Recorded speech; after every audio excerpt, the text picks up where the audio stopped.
Well, I appreciate it. It's an honor to be back. And I'm like you, Commissioner Douglas, I didn't think his microphone was on either. And I know I don't need one, but y'all may need one.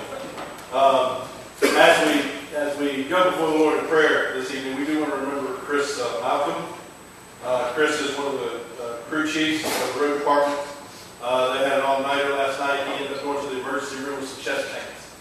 He is home and resting and waiting on test results. So let's remember him and Commissioner United as he's traveling. And once again, I do appreciate your prayers and all. Several have asked, and when you update, my wife is doing great. All the doctor's reports, and we'll see you in 6 months. We've done a follow-up test, and we'll hear about it at the end of this week. But right now, she's doing great. We got a brand new grandson, and so everything is marvelous. And so it's. I saw the pictures of the bike ride, and this is a great bike ride with her. But you tell by my size, my bike has to have a motor on it, and so we got to motor through things. So let's begin tonight with a word of prayer. Father, we do thank you for your wonderful and wondrous love. We thank you for this gorgeous day. We thank you for how you bless our lives and give us the privilege of being here. Father, as I lift up the countries that I've been to and trips that are planned that had to be canceled because of an outbreak of Ebola, or another trip as we watch and wait of another coup that's taking place, I thank you that in the midst of our country we're safe and secure. I thank you for the freedoms you give us. And I ask that you just be with us this night. And let us know the power of your grace and wonder of your love. We do lift Chris up to you and ask that you would touch him with your healing hand. And be with our commissioners and our officials tonight and give them wisdom beyond themselves. That we might truly have the best place in the world to live. Be with those that are out on the road keeping us safe. Keep them safe. And give them wisdom and strength beyond themselves as well. For we ask all these things in Jesus' holy and precious name. Amen. As always, we have people from our community to be with us to lead the pledge. Tonight, we're going to let the Deputy Fire Chief introduce the person who's going to lead our pledge tonight. We appreciate you being with us tonight. Like that introduction, we appreciate everything the fire services does. Well, thank you, Mr. Chairman, members of the board.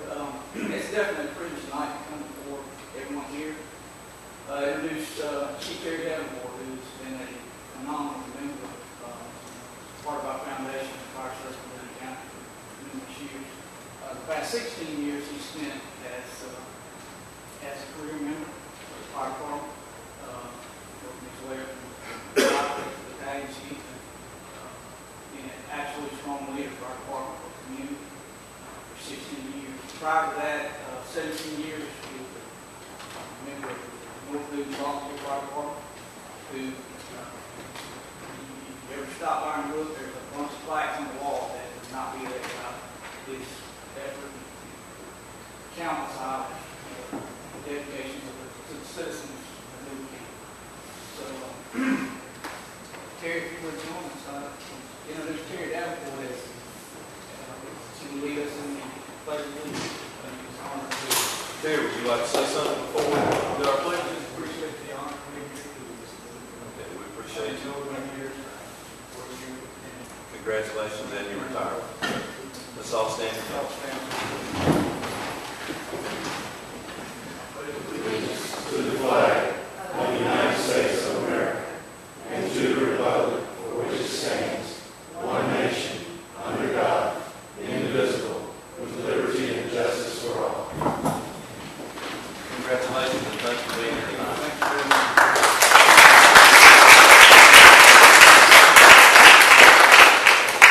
Man, 1 second.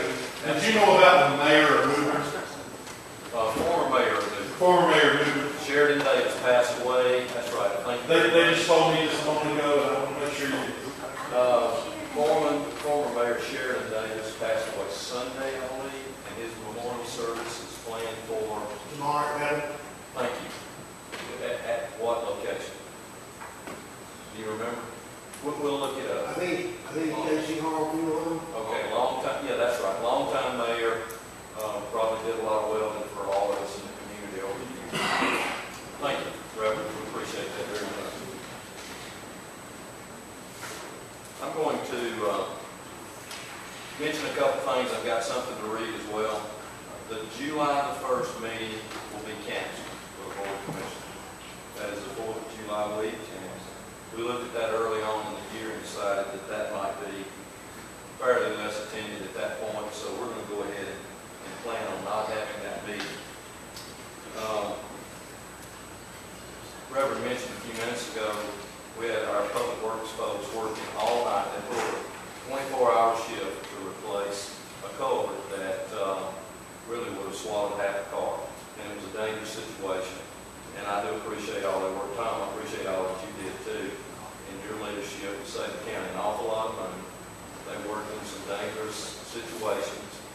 I couldn't be prouder of them. I thought they did a wonderful job. We've seen them on the job working. And then for Chris, to have, unfortunately, what was going on, that could have saved his life because he had people around him that recognized what was going on and made sure that he got an ambulance to the hospital, sometimes in the wee hours of the morning. So I appreciate the fact it was a bad thing that we had to cover, but it might have wound up saving this young man's life. He is a very important part of our county, so you do keep him in your prayer. I'm going to read something. I also am going to provide copies if there's any media and commissioners I give this to. It's rather lengthy, but I think it's timely.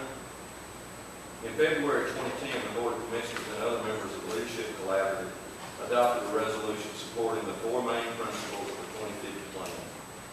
The Center for Community Preservation and Planning was then engaged by Newton County, the City of Covington, and the Newton County Water and Sewer Authority to draft the development ordinances and other documents needed to implement the plan. Each jurisdiction will be presented with a common set of regulations, plus additional provisions that address local preferences. Currently, the focus is on determining the common elements, otherwise known as the baseline ordinances.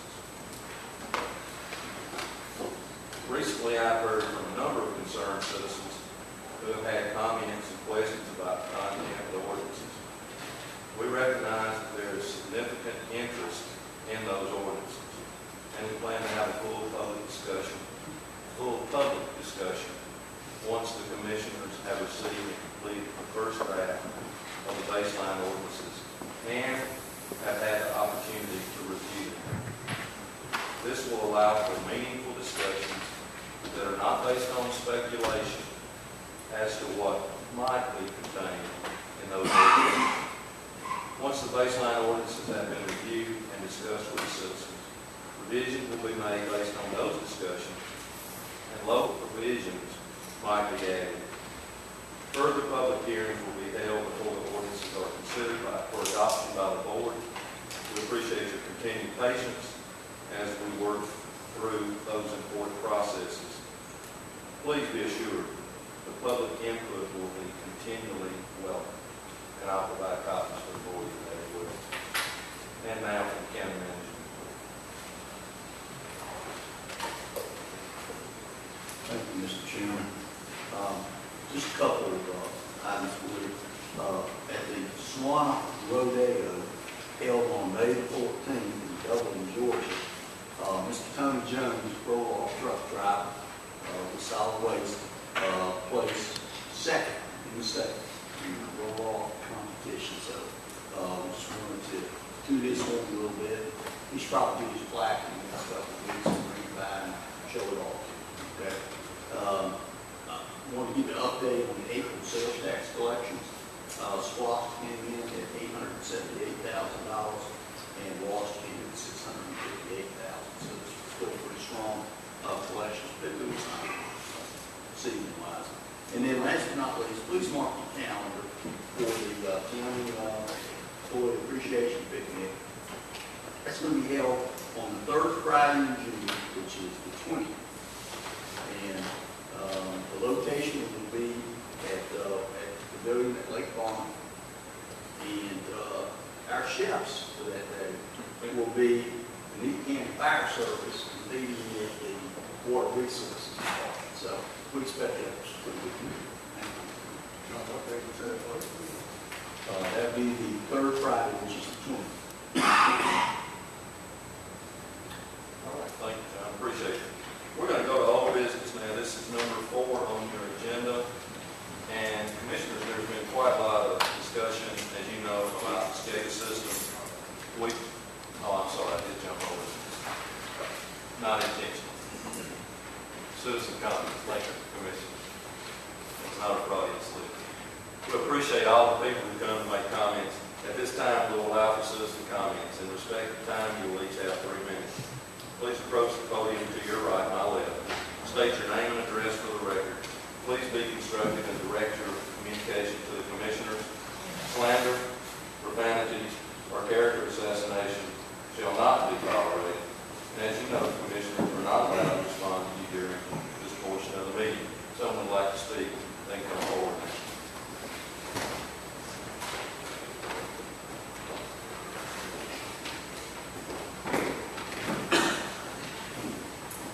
Taylor, give us your address as well. What would be the street address? 575 Elton Road, North Lee. Oxford. Okay. Honorable Commissioners of Newton County, you were all on board from January 1, 2013, when the millage rate was 10.9. So anytime any of you vote for a millage rate over 10.91, you will have voted for tax free. No one will be able to ever say again that they never voted for tax free. You used the rollback last year to roll the millage up to 11.5 59. So I believe you owe to the taxpayer a loose with expected increased revenue. You used the rollback this year to lower the millage rate to 10.6. In the budget work session last night, our Honorable County Manager talked about the bonding company, landfill, administration bill, so I believe it said 2016. You've got a way to cut some of this bid without using property tax. For the life of me, I don't understand why you don't. There's supposed to be $5 million for the 2005 slosh. Money set somewhere for the city center. They can't be built, but you can't build one for $5 million. Nor should it be built, because we've got a lot of other priorities. All it takes is a referendum to the people to use this on outstanding debt. But you had all that not feasible to be able to do that. then you could vote on referendum. It would take 3 commissioners to make sure it got on the agenda to do it. Then you would have 5, then put it on November election. Then you would have $5 million less outstanding bills. And more money in the general budget, buy stuff like vehicles for the sheriff, fire department, and for other stuff that's needed. Give yourself time to write a good 2017 squash. There was talk at the work session last night about BOC had to cut the budget during the downturn in the economy. And that's true over the past few years. Commissioner, I'm here to tell you tonight that citizens that you represent and the property and business owners in Newton County were not immune to this. Most had to cut their budgets and spend drastically as well. And I still have to. Very seldom do I hear any passion from this board for these taxpayers. On or around July 16th last year, we were told that you would be going to a zero-based budget. If this had been implemented, the county manager would have spent all the time last night going over line items. Thank you for your time. Someone else?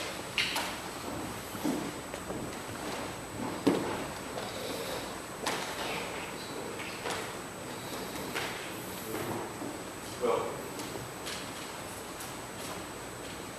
Commissioner, Mr. Chairman, Commissioners, my name is Gladstone Nichols, and I live in the Enclave subdivision of Fairview Road, 495 Lakeside Circle. I just want to say that welcome back to you, Commissioner Schultz. You know, there's a great jazz performance coming up this Friday evening. I came in a little bit late. I'm not sure if you mentioned it earlier, Mr. Chairman. It's going to be held at the Corridor Loft, 109 Main Street, 7 o'clock from 7 till 9 p.m. It's being sponsored by Washington Street Center. And it's a great chance for all New County residents to come on out. You'll have people coming, as a matter of fact, people from anywhere, just to have a good time, see what this is all about, and let us kind of like get to know each other a little bit better. You know, we have politics, but we can always put that aside for some time and just have fun together. So, just want to make it known. Thank you all. thank you. Someone else?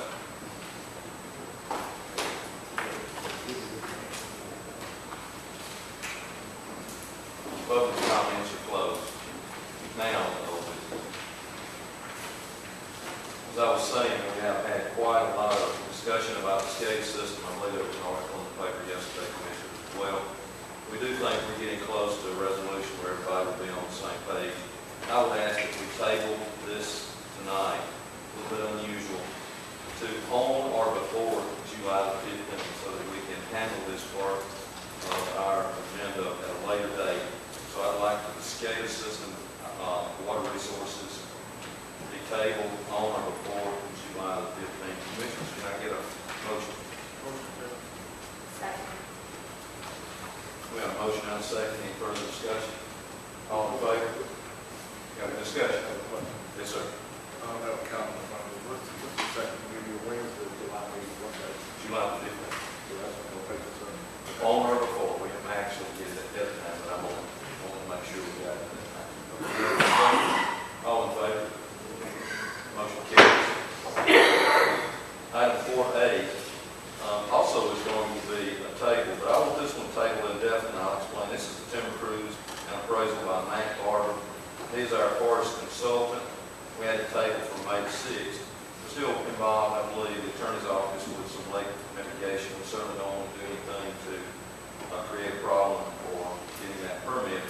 I'd like for it to be tabled indefinitely, which will allow for us to pull it back off the table when we would like to. So this is the timber cruise, and again, this is for the lake basin. So I'd like a motion to table indefinitely. I know we tabled it definitely. Got a motion and a second, any discussion? All in favor? Thank you, Commissioners, that's tabled. We're always glad to have Judge Wynn with us. Tonight he'll be here to talk about the adult felony drug court. This is page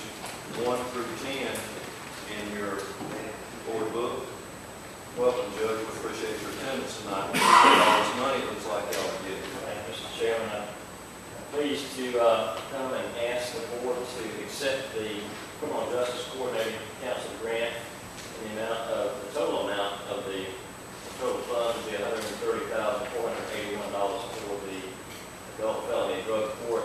$117,433 of that will come from the Criminal Justice Coordinating Council. The rest will be made up in the local match that will be paid for out of participant fees, out of the county budget. So I'm asking for the county to accept that grant. Appreciate all you do. Commissioners, let's get a motion.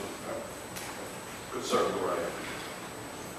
Judge, thanks for being here tonight. I want to be delicate.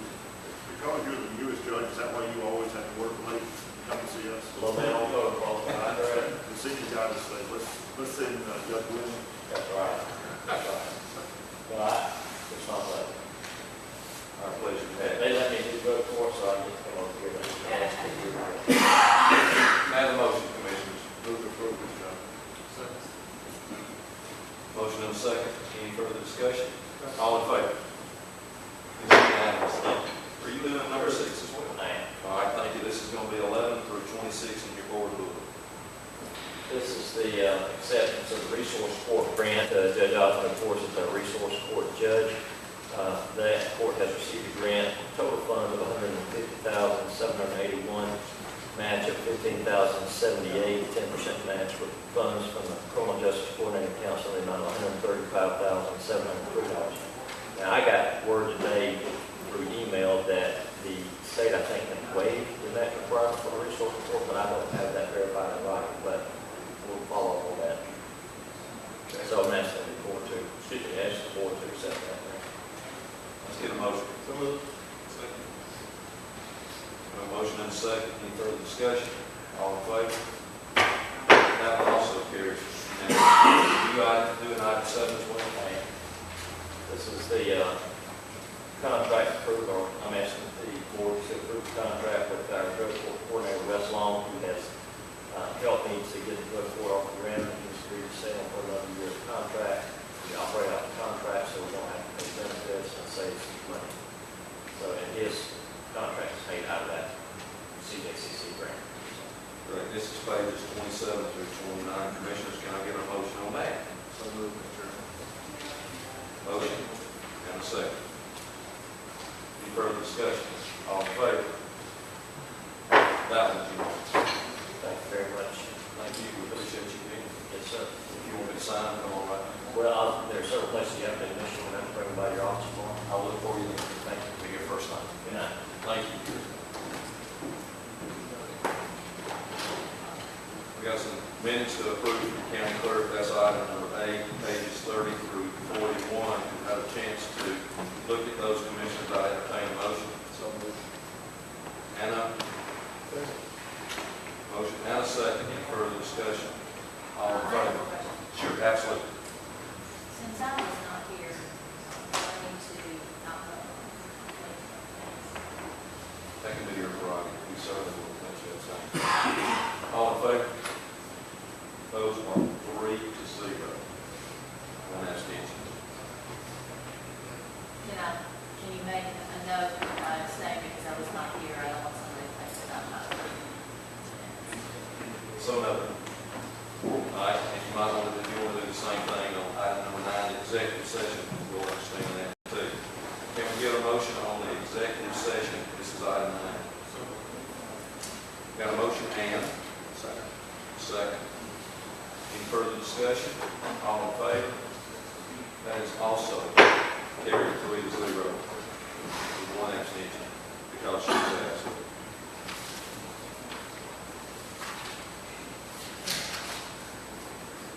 Item number 10 is found on page 42. It's from the juvenile court. Is there someone here tonight from juvenile court? We can handle this one. This is an acceptance of the juvenile drug court grant. That's in the amount of $43,074, and this is from Criminal Justice Coordinating Council. Commissioners, let's get a motion. Move to approve. Got a motion and?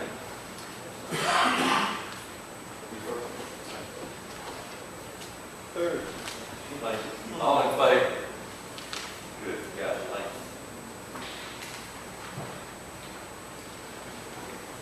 From the Sheriff's Office, we have April and the vote. Items 11 and 12 from the Sheriff's Department. Find those apparently on page 43. Welcome tonight. Thank you. Good evening to you all. We have two grants this evening that we're asking approval to apply for. The first grant is the JAG grant. It is the federal grant through the Department of Justice. There's no active funds. The grant amount is $29,443, and we're proposing to use that grant to purchase various equipment for the sheriff's. Speak for the JAG grant. Can I get a motion, please? Second. Got a motion? Got a second. Any discussion or question? All in favor? Passes 4-0. Thank you.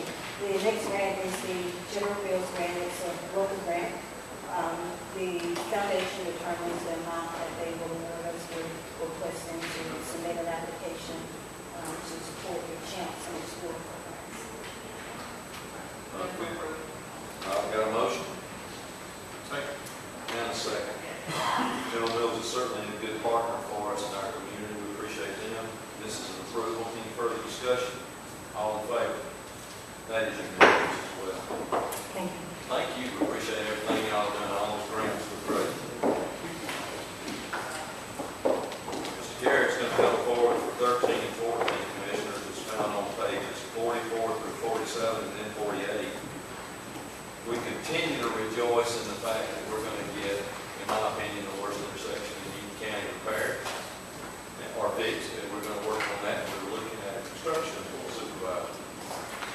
Thank you, Chairman. Commissioners, back they have a contract proposal from URS Corporation for our transportation consultants that we have on retainer for projects just such as this. This I'm asking for tonight is to do the construction engineering inspection for the signalized version of the Crowell Road Highway 1 intersection project. The list of services they do provide is their proposal, but preparing bid documents all the way to final close out, daily inspections, resolving issues, utility, etc. That amount was a proposal. They do several proposals. This is the most economically priced one at $53,800. That would be from the 2005 SLOSS fund, which is really all construction. Everything is coming for that project from that 2005 SLOSS. Wonderful. I believe this involves the 3rd and the 4th district. To my left for the motion and second. I move for approval, sir. Not to exceed $53,800. Thank you. How about that for the addition to that motion? We have a motion and a second. Any discussion? Yes, sir. This has long been the worst intersection in the county. Even on my side of the county, people complain about if they have to use the bypass and come around by Burger King there. So I just want to thank whoever was responsible, the chairman and 3rd and 4th district commissioners and whoever else is in Utah and John and stayed on this thing. That's one less burden on the saddle for people in this county. I think that's like it's appreciated. So we get those onion rings a lot easier. I will make a correction to this one. Oh, what? That's right, she says. No, it's actually the 4th and the 5th, but I'll be happy to make sure. You can take some of the credit too. Commissioner Durant. Stand in for the good district. Absolutely. Okay. First of all, I just want to thank the community for counting this, pushing this project and this council of people are facing the intersection. They can understand that it's going to be fixed, it's going to be gently fixed. We've got about a 12-month process and whenever we start to send this. We'll have another ceremony down there. It's too big not to have a groundbreaking. We have a motion. We have a second. Any further discussion? All in favor? That, of course, is unanimous. Sewell Road Bridge. Yes, the Sewell Road Bridge is a project that we've been looking at for a couple of months now. It's an old steel girder bridge, wooden deck, and it's across the little river, which everyone mistakenly thinks the center line of Little River is the county line, but apparently it's just the other side of the bridge. Right, so the entire bridge is Newton County's responsibility. We've come up with a design for this, replacing it essentially in kind with another steel girder bridge that once fabricated, our crew would install the bridge. What we're asking for is to bid out the fabrication of that bridge and come one single piece on a tractor trailer bid. We'll go out with a crane and set it. This is, if I could, Mr. Chairman, this is important to the first district because there are several families that are cut off from the county on the other side and then go around through Northern and get back over here. So this is important. I appreciate us taking care of it. So I would make a motion to approve, Mr. Chairman. Have a motion and a second. Any further discussion? All in favor? That too is unanimous. Thank you very much, Mr. Gary. From the Attorney's Office, item number 15 is an update for the in-home daycare and catering license. I believe Ms. Carter was asked to give us an update at the previous meeting. She's now passing that out.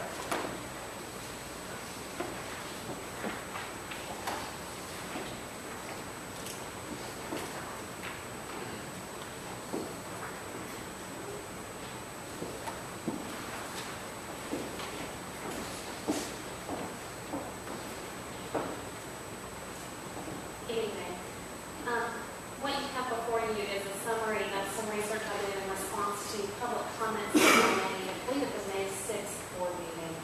And our office was requested to look into two items. The first being in-home daycares in the county. Prior to 2008, the county did allow individuals to offer in-home daycare services. If they kept 1 to 2 children, there were no regulations for the county. 3 to 6 could be approved by an administrative use permit. Basically, there was a series of standards in place, and staff would look and make sure they met all those standards and met the standards the permit would issue. And then 7 to 12 children would require a conditional use permit in all residential districts. In 2008, the zoning ordinance was amended to remove the permission for daycare centers to operate in residences. I believe at the time there were quite a few conditional use permits for the 7 to 12 sized homes, and there were concerns raised at the time about traffic, about noise, about safety, just various issues, and the board commissioners at the time decided that in-home daycares would no longer be approved in residential areas in the county. So I was asked to look at what the surrounding jurisdictions did and what was currently doing with in-home daycares. And the first page you have is a chart showing how those are handled in other jurisdictions. Pretty much, I looked at the city of Covington and then all the surrounding counties. They all allow either as of right or by a conditional use permit or special use permit. They all allow in-home daycares of 6 or under children. They have various standards, different standards between the counties, and like I said, some require a conditional use permit, but they all do allow in-home daycare in some form. With the 6 and under children, a number of the communities, including Covington, include the children that live in the house in that number. Not all of them did. Morgan County and Henry County, it's 6 in addition to the children that live in the house, but some of them did include the children that live in the house. If you turn to the second page, is a list of some of the common standards, and they vary by jurisdiction, but they all require that the facility be licensed by the state. A common requirement is that they maintain a residential appearance, that there be no signage advertising that there's a daycare operating on site. Minimum fenced play area, paved driveways with adequate drop-off areas and turnaround areas. Several communities require that an occupant reside in the house that operates the daycare, so that it's truly a home occupation as opposed to just a business. And then fire marshal inspection and sprinkler And when the county did have in-home daycares prior to the 2008 amendments, many of these standards were in place at that time. If the board would decide that we'd like to move forward with allowing, once again, the in-home daycares in the county, an amendment to the zoning ordinance would be required. Development services will just need to coordinate with any other state or county departments as necessary in drafting a recommendation as to that. So, are there any questions about daycares?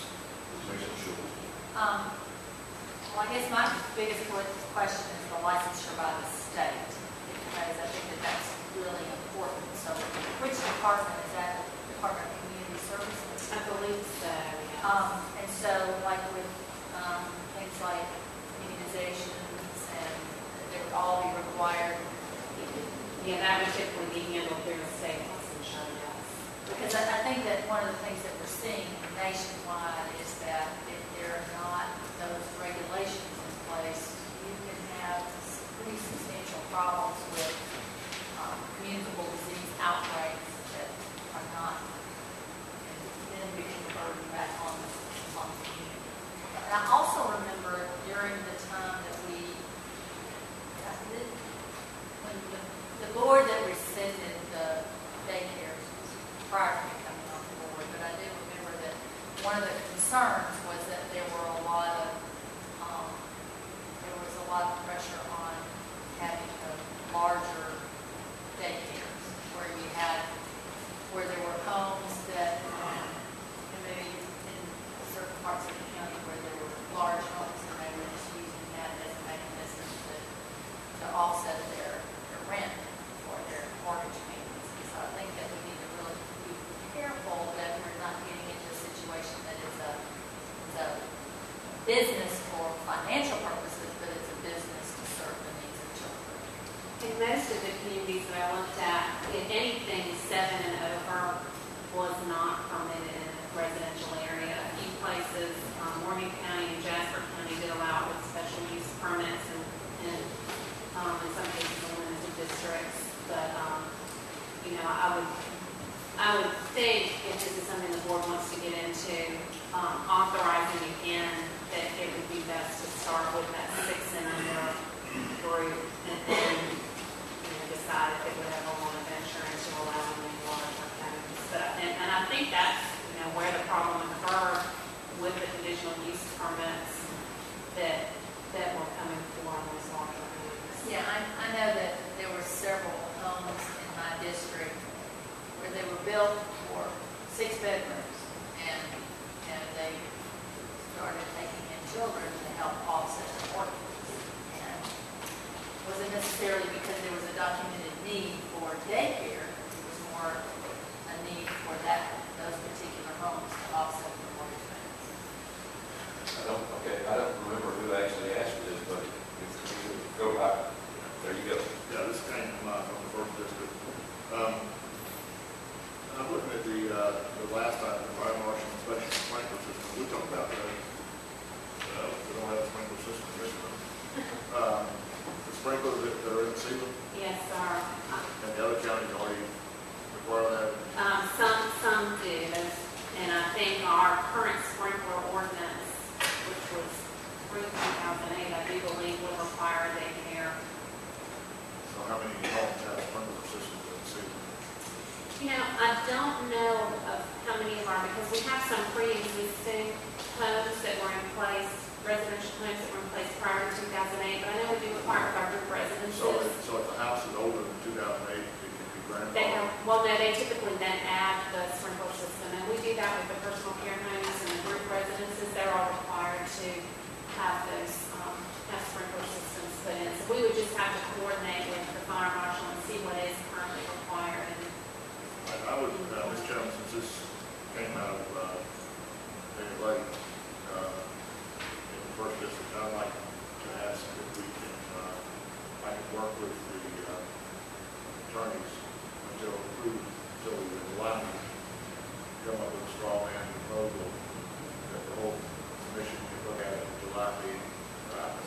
So the bottom line is I'd like to follow up on this and see what we can do. I don't think it takes any board action if you'd like to do that, Commissioner, that'd be fine. I think the way that most of those houses get retrofitted would be with plastic pipe, and if you recall during that freeze we had, that was what was busting in for our season. So get those sprinkler systems in, that usually is creating a problem in the future for our head. From one language, yeah. No, I just want to thank Jenny for looking into this. This is something I brought up to the board 2 years ago, as I had several citizens in my district that went out and did most of this common standard list and then came before our planning department to get denied a business license.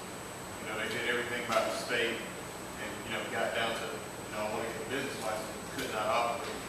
So I'm just happy that we're at least looking at this again, and hopefully we'll have some consideration. Thank you. Lisa, would you make a note, get somebody to check that microphone? Commissioner. Thank you, Chairman. This is also something along with Commissioner Sims that I also agree with along with. I think that we agree that FPC. I believe when people start all over the I think it's what we do with the economy. We know the economy most times we built by small businesses, but it's more better. It's a good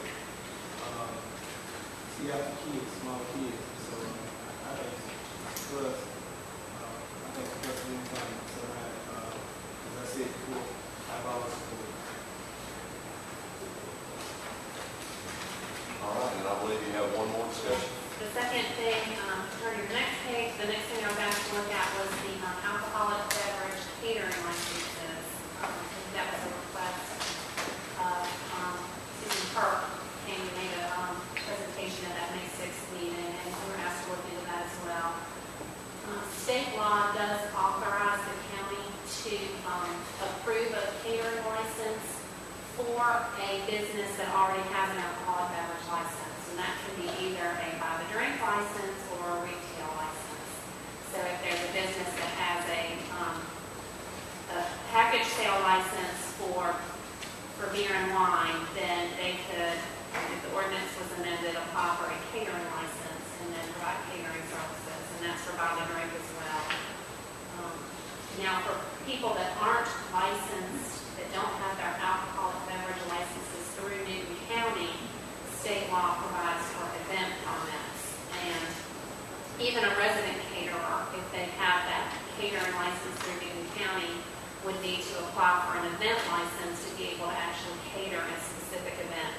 But a non-resident caterer, if they have a catering license, say from the city of Covington or from Rockville County or any other county where they have a catering license, then they could also apply to Newton County for an event permit, and they could come and just cater a specific event.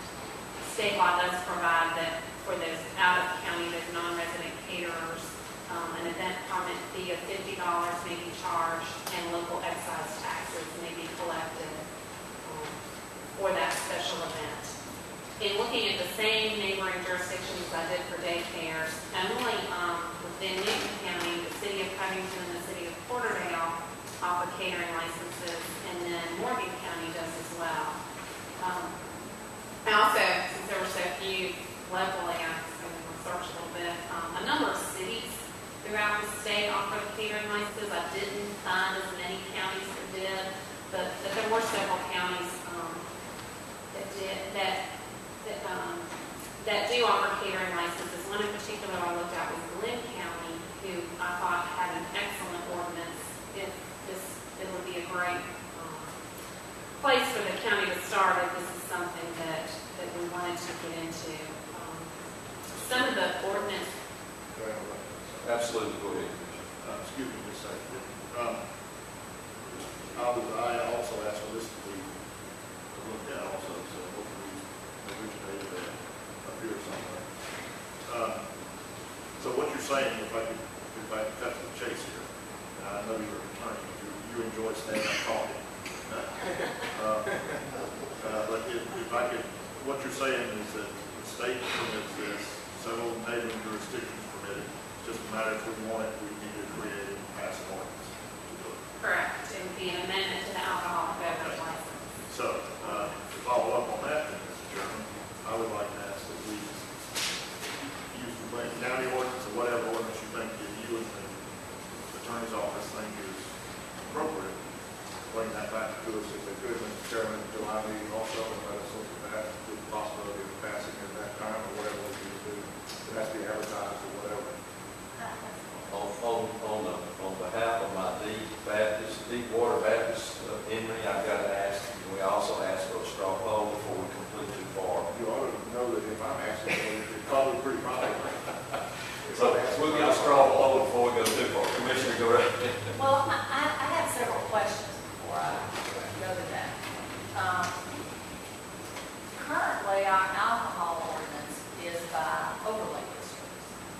So then I would assume that the catering license would come through the overlay district. In other words, you couldn't be outside of the overlay district and apply for a catering license because that's not the way our ordinance, our alcohol ordinance is written. Right, because state law requires that you have to have a county alcoholic beverage license before you can get a catering license. You can't just get a catering license. So you are correct. In the county, it would have to be within those overlays or by the drink. Now, someone that has a package sale license, and that's countywide, they could offer catering services. So let's just take, for example, But only for beer and wine, because we don't allow package sales of distilled beer. so let's take, for example, Susan Kirk, who came here, does not reside in an overlay district. So that catering license would not necessarily apply to her. But if she would, I believe, has a City of Covington license, she could still, with the City of Covington license, apply for an event permit. But then would that mean that she could only serve those events that occurred within the city of Covington? She couldn't necessarily go outside of her jurisdiction. Well, that would be something that would have to be determined through the ordinance as to, okay, we only allow by the drink sales in the overlays, where would we allow catered events? And catered events. And I think, you know, I'll recall your attention to an event that occurred along Kroll Road that they received an event permit, and it morphed to much greater than what we anticipated it to be. So I think we have to be willing to police those events if we're going to offer those event permits. Yes, and some of the ordinance provisions that I would think we want to include are things requiring detailed plans of the event, down to security, what their plans are for parking and security and restrooms, and making sure there's contact information for the host and someone that's going to be there on site contact. And we can even, for event requirements, have a requirement as far as food and alcohol sales, that the cost of food served is some ratio of the cost of the alcohol. And I put some of those provisions in here that I came across that as I was looking at different ordinances, I thought this is something that would be good to include. But I agree, I think, because with special events, we have had some issues in the past. And someone who, they would have to be eligible under the county's temporary commercial use ordinance. They have to be eligible for that to even be able to get this event permit. And they have to meet the zoning requirements as well. So there might be several layers that the property would. Well, and my business is in the city of Porterdale, so I have a catering option with the city of Porterdale. And I can tell you that I think that the other thing that we need to make sure is in this particular ordinance is that even though they are a caterer, still have to comply with the health regulations. Because we don't want to get into another situation like we had with the Sherman's last burn, where that was a catered event, and we had people that came very close to death because of food that was not appropriately handled. So I think that you have to include that in this catering agreement as well.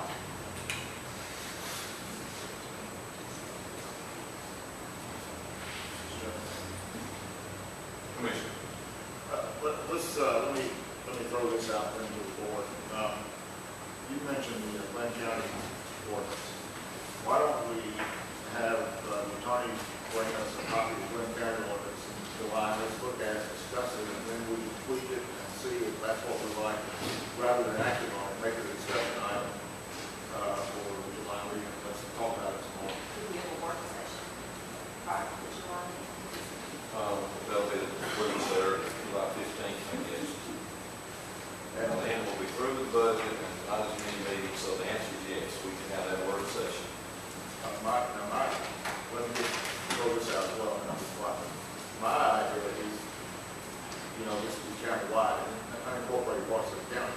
To me, if somebody, and I don't run it, but if somebody wants to help have a house out in the county, and they want to serve beer and wine through a caterer, they all be able to do that, at their private party. And this is only for private parties, obviously, we're talking about. This is not commercial, so that's my goal. Commissioner? And I'm fine with, thank you. I'm fine with having a work session. The only drawback that I think we're going to have at some point, if we're having catered events in unincorporated parts of Newton County, I don't know how many voters went to the poll a couple of years ago and voted for alcohol by the drink in the county. Right now, they are in overlay district. But what if a restaurant is not in that overlay district? How are we to tell them they can't serve alcohol in their district? So at some point, this is going to come up. I don't know if this is something we want to talk about. I think we need to talk about it sooner rather than later. Because as more businesses move to the county, assuming that we have alcohol by the drink, they're able to serve in certain parts. I think this is going to blow up in our face at some point. So I just think we need to, at least while we're looking at catering, go ahead and look at our ordinance in the ordinance. Or remove it. Thank you very much. And the seats just got a little bit warmer. We'll give you that task. Thank you very much. As always, when you're asked to do something, Ms. Carter, you come through with 4 pages. Thank you very much. It's very concise. Thank you. Item 16. This is a timber cruise and appraisal from Matt Barber. Provide that to you. Yes. Just, you must be the alcohol, I think. Hold on just a second. Thank you. Have a seat just a second.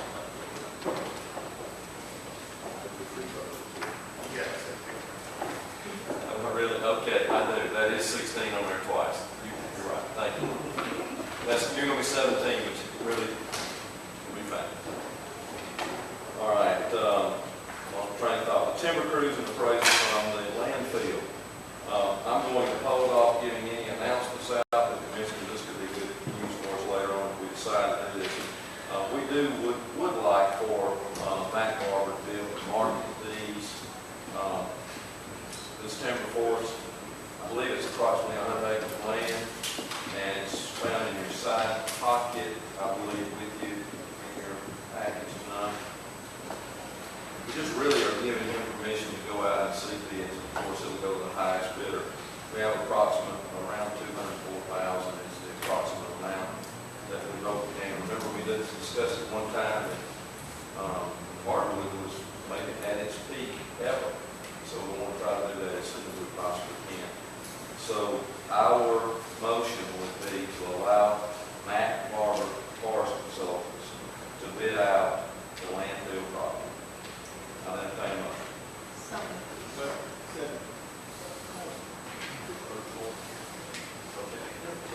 Absolutely, Commissioner. Thank you, sir.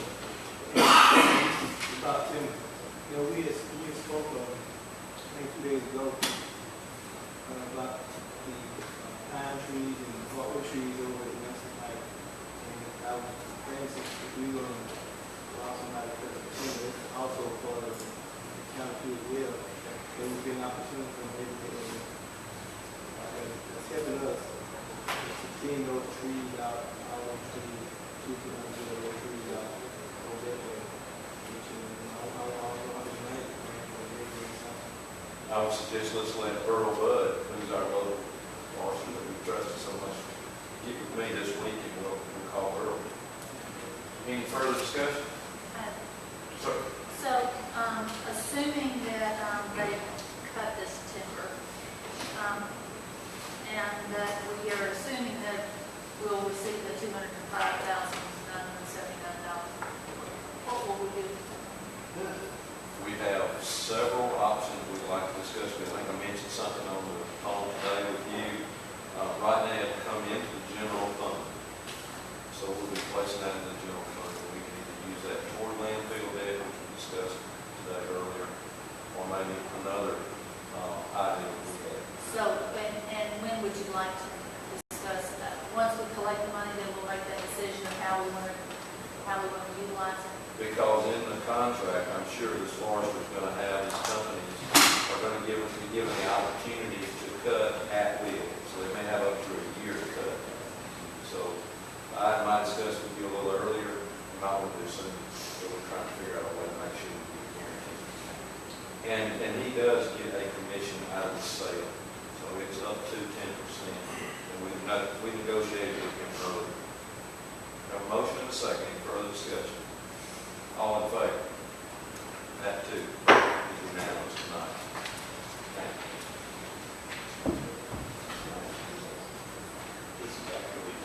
Hold on just a second. This is item 17. This is a final reading of the alcohol license. Pure Happy Mart, 1313, Highway 11. Okay. District 5 when I read it. 1313 Highway 11 North, Social Circle, Georgia, 30025. I'm sorry, I'm probably going to get the name wrong. Amarali Babwani. It's right. Yeah. And we're convinced as District 5, this is a final reading. So commissioners, we need a motion to approve. So, We have a motion and a second. Any further discussion? All in favor? That passes 3-1. 3-0 with 1 abstention.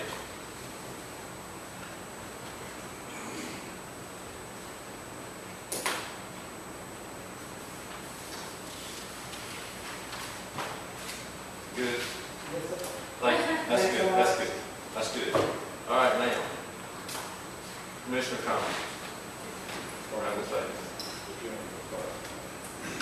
go ahead, if you like. Let me just send my condolences to the Davis family in Newbern. Obviously, there was a key factor in Newbern developing the way it has, and certainly going to be missed. One other thing I want to mention, it doesn't pertain so much to Newton County or to this area, but when I was in the Senate, I had a chance to, in my far-flung district, I represented part of Spalding County and part of Griffin. And as we know, a Griffin police officer was murdered the other day. And he was shot in the back 5 times and she laid on the ground. So I just want to, I know they're not listening or watching, but I just want to send my condolences to my former constituents and the people of Griffin and Spalding County and to the family of that officer. And just, again, it highlights how difficult and how dangerous that job is, Mr. Chairman. And this officer was a father of 7 and was working a second job to try to make ends meet for his family until he ran into these evil people. So thoughts and prayers are with this family. Just want to pass that along, Mr. Chairman. Thank you.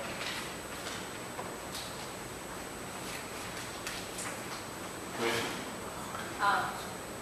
Well, I just wanted to tell you all that I appreciate you allowing me to be absent at the last one.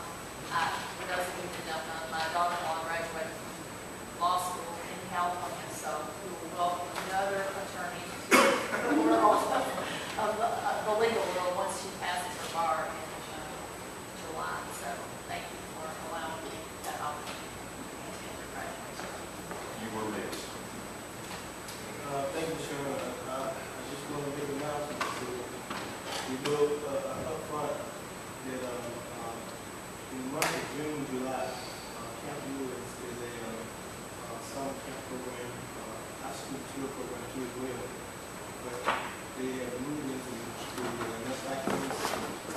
What that means for citizens all over Cleveland County is that it's a free summer camp for kids. The only thing that we have to do is pay $20 for a t-shirt and go on a lot of fun activities. But one of the things that the announcement I make to my fellow commissioners is dance.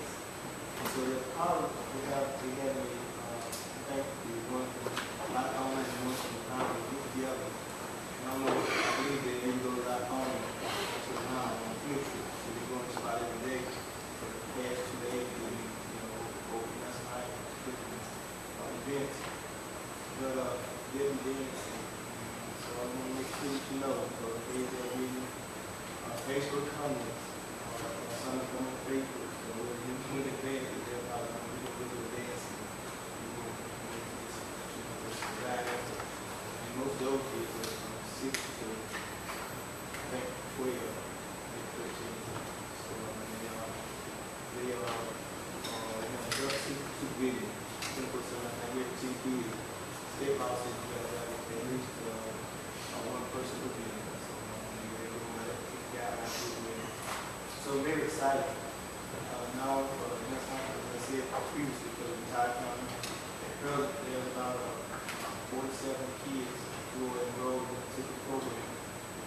If people come in every day trying to get their kids enrolled, they have to get self-helpful call, and people have been very appreciative for having good savings and some activities for their kids this summer. So, we're just very appreciative. And last, Camp U, they worked out an agreement we got with the county attorney, Andrea, and we worked out an agreement that they paid for the next 2 months and basically a deposit for the utility bills. Make it over for the utility, so we think it's going to be a win-win for the community.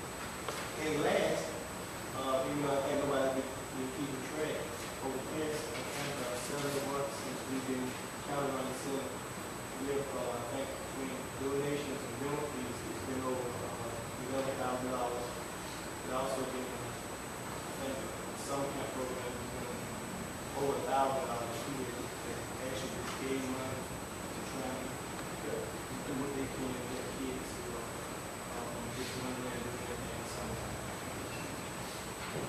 Thank you, sir.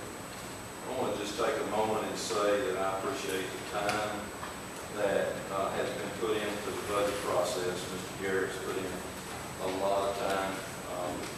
So has Michelle Kelly. John Middleton has put in hours. Commissioners, you've put in a lot of time. It's been a lot of daytime hours, a lot of nighttime hours.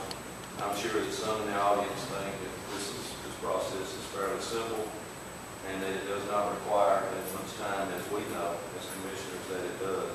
So from a staff standpoint, I'm thankful for what they're doing. And I would say that in addition to that time, they have been aggressively looking at ways to lower the millage rate. In many cases, looking not only at departments, but item by item. So if someone has led you to believe that maybe that we're not looking aggressively, I want to point out that they're incorrect. Commissioners, I don't know if we need an executive session tonight, but I would like to ask the attorneys. Commissioners, then I'd like you to look at that clock and know it's 5, 6, 7 minutes after. And I'd ask for adjournment tonight. So moved. Sir. Motion and a second. Please stand adjourned. Chairman, that funeral is at 11.